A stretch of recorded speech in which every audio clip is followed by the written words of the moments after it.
Hi. What if education was not just about gaining knowledge, but also to create impact while learning them? What if universities became spaces where ideas could be tested and not just taught? To explore this shift, we have with us someone who is actively driving this change. At SRM IST Tiruchirappalli, our very own Dean, Dr. Jagdish Kannan. Hi, sir. A very warm greeting, sir. It's a very pleasure to welcome you to our podcast on education, innovation mindset, and the learning ecosystem. Thank you for inviting me for this LaunchPad podcast. Thank you so much for joining us and taking your time. We are all very excited to hear all your insights. Thank you.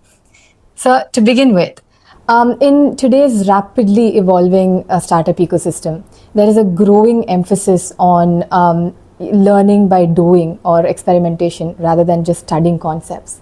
So, what do you think about the current academic, model being able to be ready for this build first, learn later kind of concepts? Fine.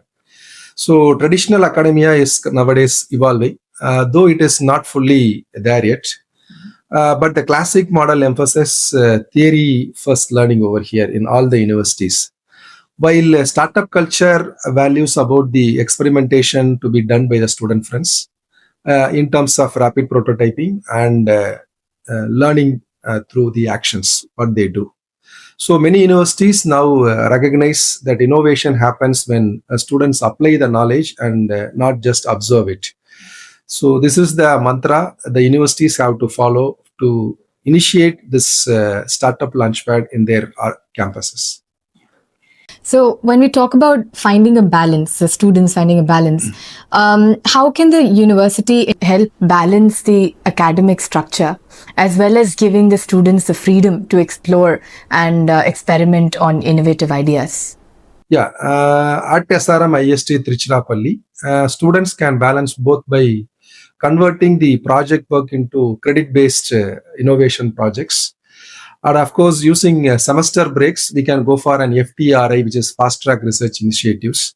So through that fast track research initiatives, they can utilize those winter vacations or summer breaks for their product developments, which can be socially responsible and relevant ideas that can be provided with the solvable solutions so that the common man's life can be uplifted over this. And the students can form teams that aligns the coursework with real world applications. So through these ideas or through these technologies or through these methods, the students can balance both the academia as well as the startup culture innovation system. That's very insightful, sir. So many times it is known that startup ideas originate or are inspired from the real life simple problems, right? So how can the university help students develop that curiosity or develop that problem solving, mindset? Yeah, the university can able to develop the students with a problem solving mindset. We can allow the students by building the prototypes, launching their own startups in the pre-incubation centers of the universities, and then it can be converted into a real fulfilled startups or startup ventures over there. And through that, the students can able to provide some useful or some optimal solutions to the societal problems or societal issues.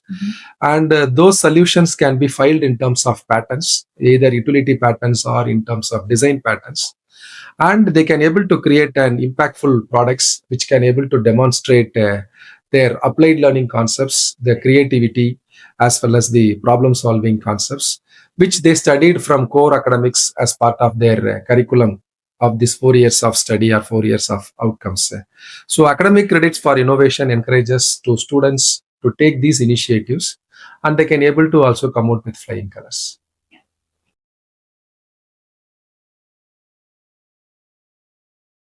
One of the most important aspect to learn is how to deal with failures. So how does the university help the students understand that failure is one of the biggest valuable lesson that one can learn while experimenting? So failure is considered as a crucial part. The students has to come to a mindset or come to a thought process that failure should be always a feedback for them. So they should accept the failure as a feedback. So from the feedback, they can able to learn some good things, and they can able to incorporate some new ideas into their methodologies. So universities must normalize these experimentations and treat the setbacks as part of their students' growth over here. So they need to create some space to experiment and to make the students allowed to fail, and then they need to regain their knowledge through the failures. Right. So in at SRM Trichy as well, we have a lot of project golden hours as well, so that we can experiment in like having a safe space to explore as well. So it is a valid point, sir. Thank you. And going to the next point, mentorship. It is one of the biggest or important aspect in shaping the future innovators. So how can the university, or what are the qualities that the university looks for in a strong mentor?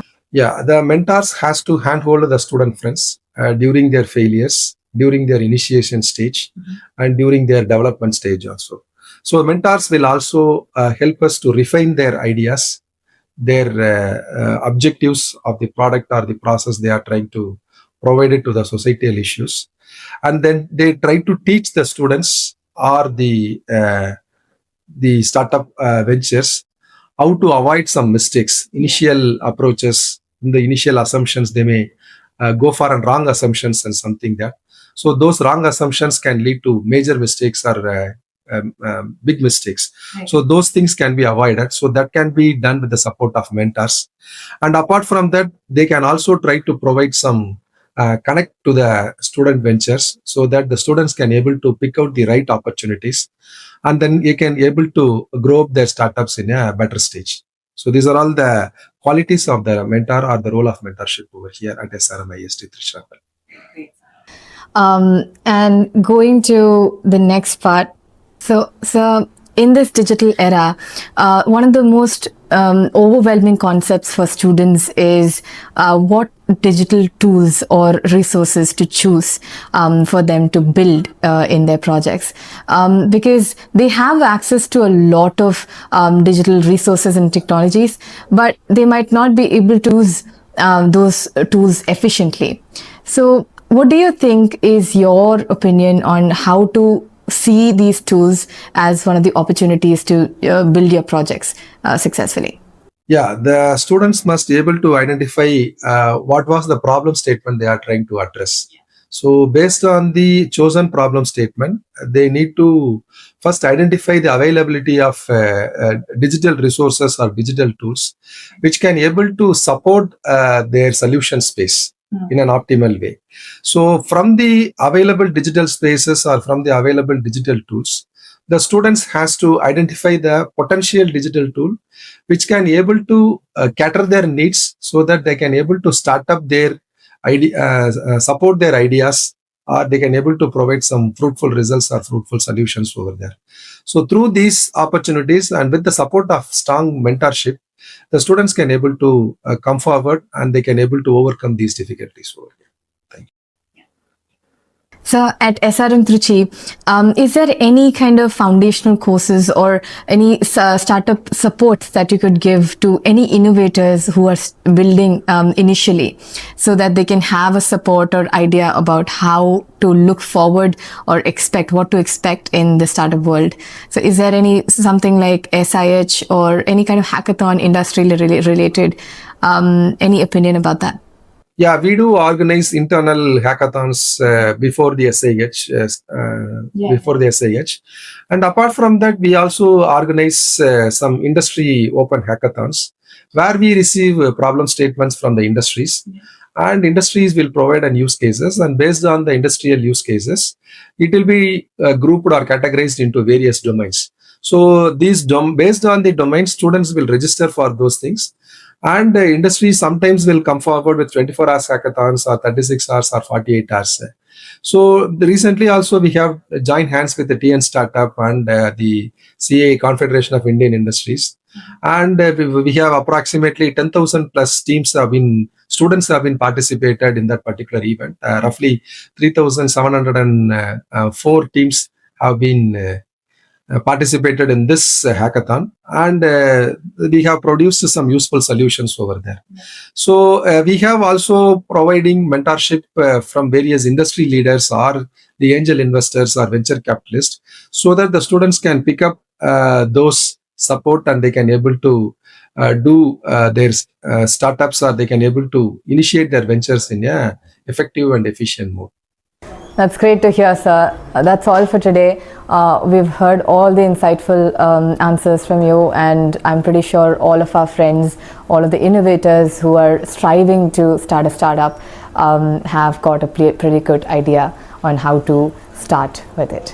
So thank you very much. Thank you for your time. Thank you. Thank you for inviting me. I hope this particular session or dialogue will throw an ice-breaking session for the young budding engineers, so that they can able to come up towards this startup journey rather than searching for jobs. Thank you. Sure. Thank you. So stay tuned for the next podcast. We are going to have much more fun, informations as well. Thank you very much. Bye-bye. Okay, I thank the podcast organizers and podcast team for inviting me to have some valuable insights about this entrepreneurship, innovations, and ecosystems to be established in an university environment, where the traditional universities have to be moved from traditional approach to an innovation driven approach. So I hope the students will also move from a traditional approach to an innovation approach. So wish you all the best for the student friends who can able to create some useful prototypes and products to the society. Thank you very much.